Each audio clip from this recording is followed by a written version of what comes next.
Thank you.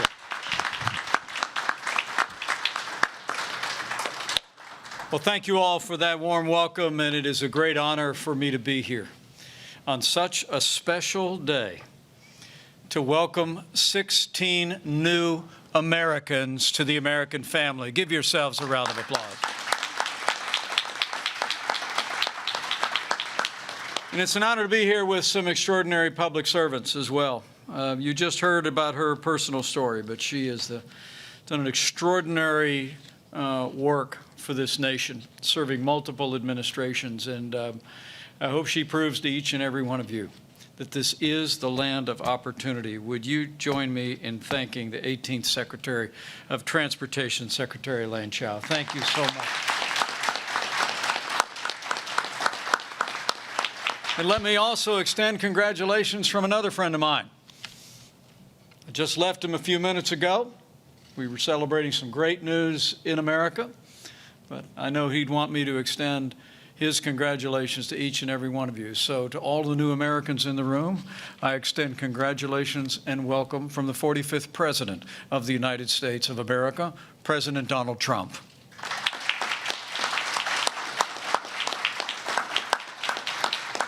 And on behalf of the President and the First Lady, welcome to the White House. It's an honor to have each one of you here for such an important milestone in your life and in the life of this nation.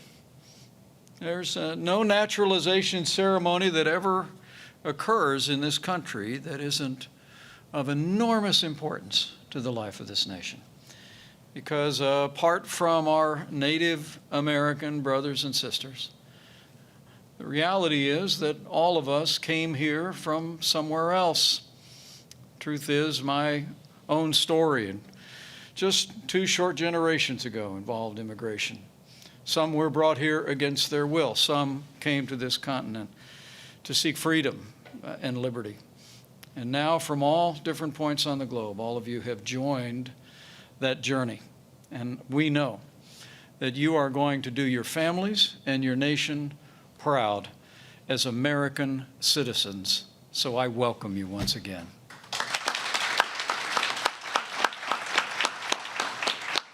And I'm told that this class comes from 12 countries across 5 continents. It was inspiring to see the range of backgrounds being standard during introductions. But you also come from just about every walk of life. A security officer, a cashier, a pilot, a journalist, a contractor, a graphic designer, just to name a few. And now you've brought those talents to the United States of America. And let me just say, on behalf of all the people of this country, thank you. Thank you for bringing your lives, your experience to enrich the greatest nation on earth. We're grateful to each and every one of you for embracing America and becoming American citizens. From those diverse backgrounds, though, you had one common aspiration. You left hearth and home, friends and families. You left the familiar for the unfamiliar.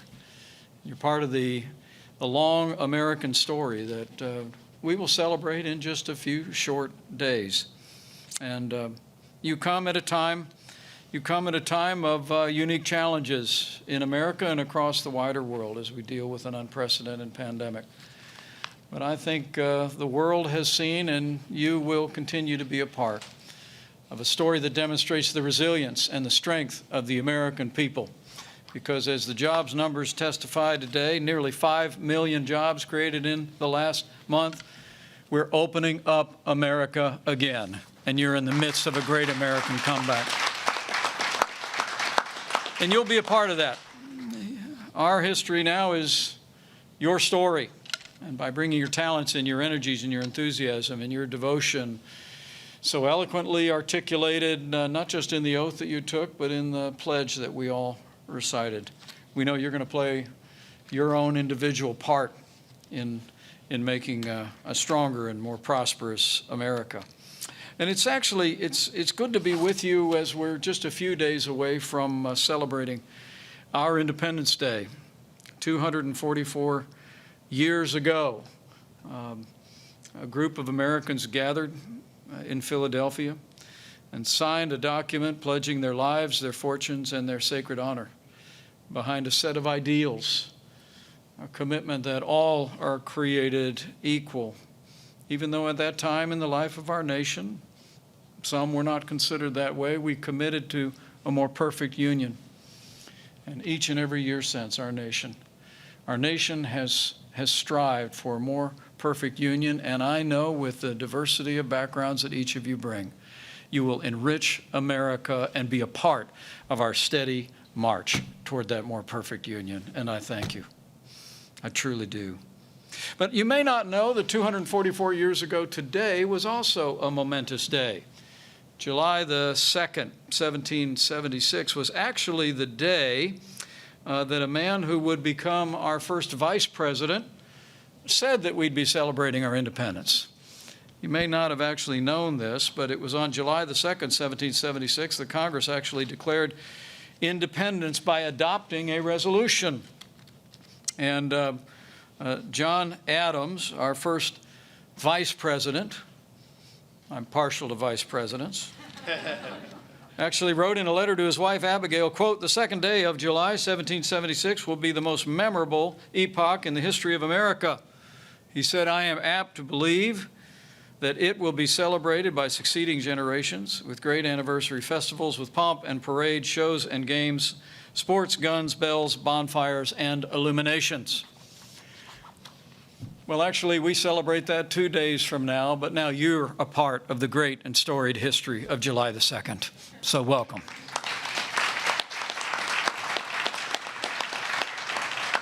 "244 years after that courageous decision, the liberty that was won, now you're a part of America's steady march. And I just want to commend you. I want to commend you for having the courage to reach for your dreams and to make the sacrifices necessary to become part of the greatest nation in the history of the world. And your stories are truly inspiring. Like a man who came to this country 16 years ago from the Philippines. His family's already making contributions to this country. One of his sons, I'm told, serves as an Army medic at Fort Carson in Colorado. Another of his sons is a cargo specialist in the Army Reserve. What a great family. So today, Orlando Medrano is an American and a proud father, to say the least. Stand up and give those boys my best.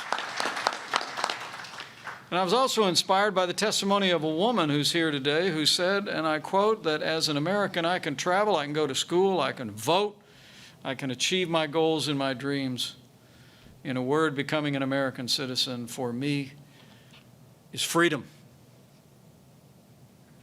And those inspiring words tell me that she has chosen well, and America has done well by welcoming Fatoumata Ouattara as a new American citizen. Where are you, Fatoumata?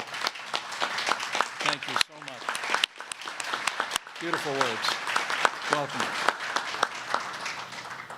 And at this moment in the life of our nation, it's also deeply meaningful to hear the story of a man from Nigeria who works as a security officer and had a dream of becoming a police officer in the United States, a dream that we hope he pursues, a great and noble profession.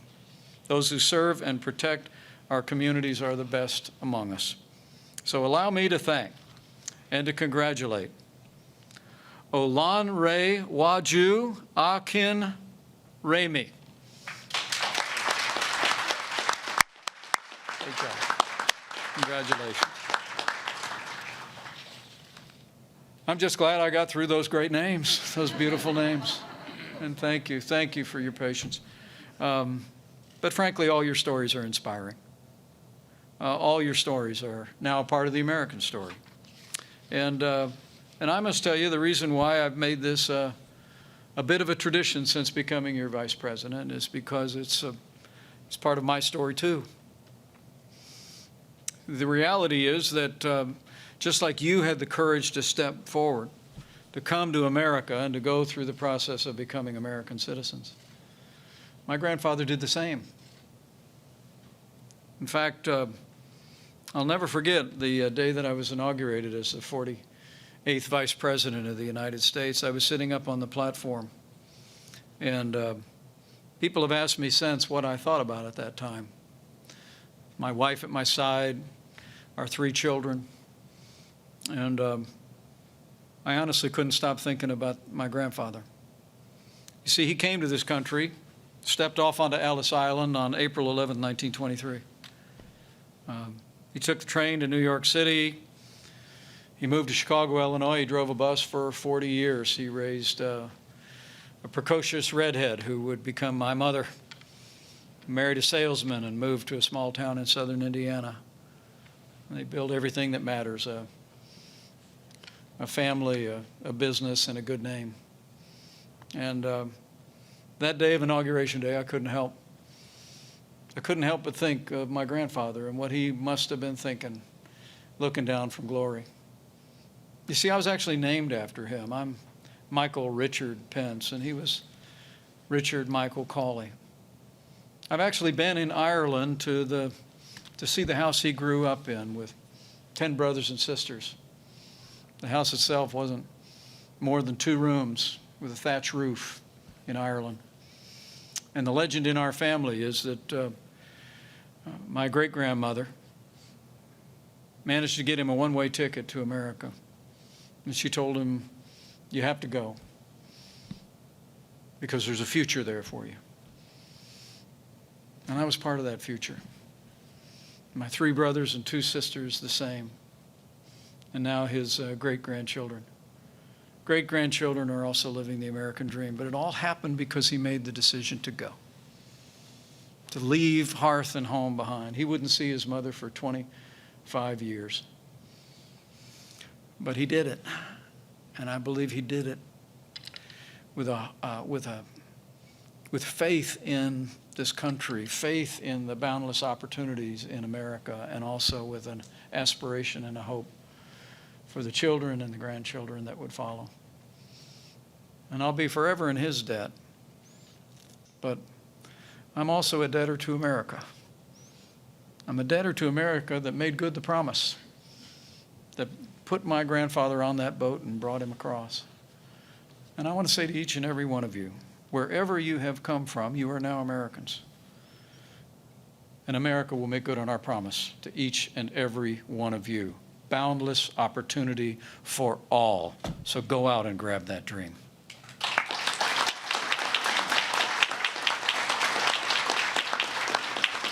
But as I close, let me say on this day, when you become citizens of the freest and most prosperous nation in the history of the world, there's a Bible verse that I've long cherished.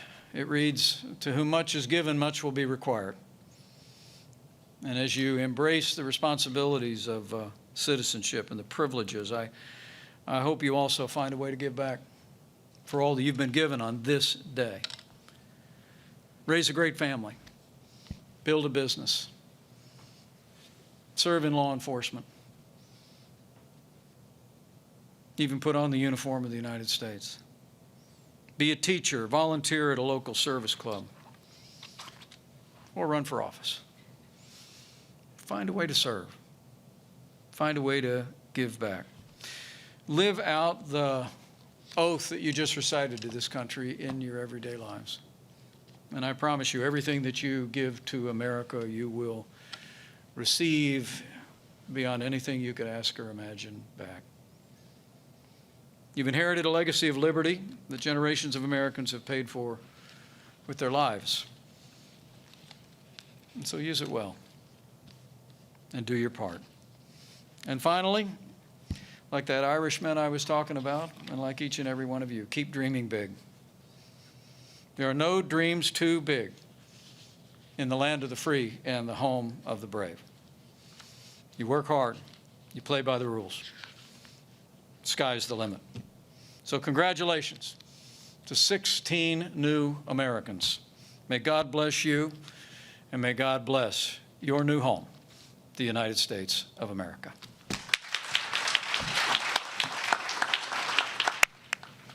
I hereby declare on oath that I absolutely and entirely renounce and abjure all allegiance and fidelity